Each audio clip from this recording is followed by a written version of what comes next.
Hello guys, how's it going? My name is Dalrin, and recently I've been playing some Subtlety. Now Subtlety is a spec that is definitely not what it used to be in Mr. Pandaria. It's definitely not as easy as it used to be played in Mr. Pandaria, and the damage overall is much harder to achieve. With me taking time to practice the spec, I could definitely see how other people would have trouble figuring out what to do with the spec and how to really get it going. So I decided to make a guide on Subtlety with patch 6.2 in consideration, as to make this guide as concurrent as possible and give you guys all the helpful tips, tricks on talents, stats, glyphs, as well as abilities in order to perform your very best at Subtlety within the PvP combat. So let's get on to the video. A lot of speculation have gone in order to figure out which stats are the best for Subtlety PvP. The first stat that is most prime is Mastery, as it increases all our finisher moves and is a vital stat in order for us to deal any kind of damage. Second stat is, I view it as an optional. Some people have said Versatility is a better option, while others claim that Crit is a much better alternative. Well, for me, I couldn't really tell the difference between one or the other stat. I didn't really feel like one or the other do that much of a difference. I could definitely see Crit benefiting you when it comes to burst, but Versatility provides a consistent damage, especially with our Versatility buffs. So I would look for any gear with Mastery in priority, and secondary stat I would look for either Crit or Versatility. Our talents are very situational, and we change them depending on who we are facing within PvP situations. The first tier I have Subterfuge, and I wouldn't change it for Subtlety. For first tier I would grab Subterfuge, mainly because it's probably the best option. It allows us our control within an opener, as well as takes the most advantage out of our 50% damage out of stealth. For our second tier, all three talents are actually very useful, even Deadly Throw. Nerf Strike would be against caster cleave comps, Combat Readiness would be against melee heavy comps, and Deadly Throw can be that ace in the hole in order to be able to constantly silence your healers thanks to the perk of Fan of Knives, which when we use Fan of Knives, it generates comp points depending on how many people it hits. That accounts for players as well as pets, and if everybody's crowded together, generating 5 comp points is way too easy. Afterwards I would select Elusiveness, nothing but Elusiveness, mainly because it goes well hand in hand together with our 4-piece bonus, which grants us extra versatility, which can be used offensively and defensively. In a fourth tier we have a choice between Burst of Speed or Shadow Step, which are both very useful. Both have advantages and drawbacks, so it depends on your playstyle. One lets you teleport behind an enemy target or a friendly target, the other gives you a boost of speed every 3 seconds for a little bit of energy and breaks you out of slows. For 5th tier, it's a choice between Prey on the Weak and Internal Bleeding. Internal Bleeding for more sustained damage if you're playing by yourself, solo in a BG, but Prey on the Weak can really back you up for that burst as well as assistance to your team. 6th tier, I would go with Mark for Death and nothing but Mark for Death. Even with the buffs to Shuriken Toss, it is definitely not going to make it what it used to back in Mr. Pandaria, where it generated a lot of combo points for little energy and dealt a lot of crit damage at long distance.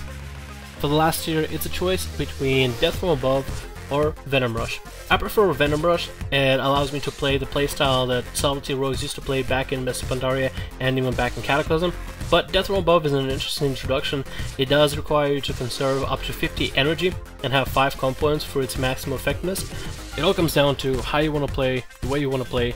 Both of them are really good and viable, and I have openers for Subtlety rogues as well as other specs of rogues available on the video. I'll have that in an annotation on the screen, and you can go to that video in order to look at all the openers required for Subtlety as well as other specs. Please refer to that video as it has both Venom Rush and Death from Above as openers. I found only 4 glyphs that are very useful for Subtlety. That's Glyph of Energy, Blind, Cheap Shot, and Garrote, which can be replaced for Cheap Shot back and forth depending if you're facing a lot of melee or a lot of casters. Some of you may ask, why isn't Glyph of Hemorrhage on there?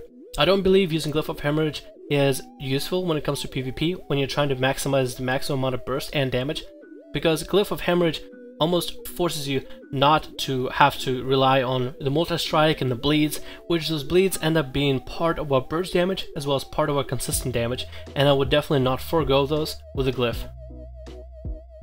When it comes to gear, I wouldn't recommend anything more than getting 2 on-use trinkets. I built myself for combat, so I got 1 proc, 1 on-use, but for Subtlety you will want to get 2 on-use trinkets, so you have a trinket available every time you have Shadow Dance up. This maximizes your utility in burst, as well as gives you a little more control to your character. Now for the rotation. In PvP there's no such thing as a complete rotation, but I can give you some abilities that can be applied for Subtlety in order to generate common points.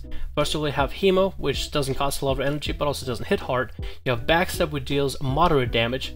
You have Fan of Knives, which can be used in a group to generate a lot of common points, as well as Honor Among Thieves. Honor Among Thieves reads, critical hits in combat by you or your party or raid members grants you a common point, but no more than once every 2 seconds. This way, simply by not doing anything, you have a chance to generate common points. And as Subtlety, I would definitely recommend to maintaining your energy and making sure you're not energy starved by taking advantage of this passive. The way you spend common points goes so: you want to keep up Slice and Dice at all times. You want to get Rupture full 5 common points on a guy you're trying to kill. And then you want to get him into a stun, otherwise you would use them for Eviscerates. Eviscerates you want to sink into a target once you get Find Weakness.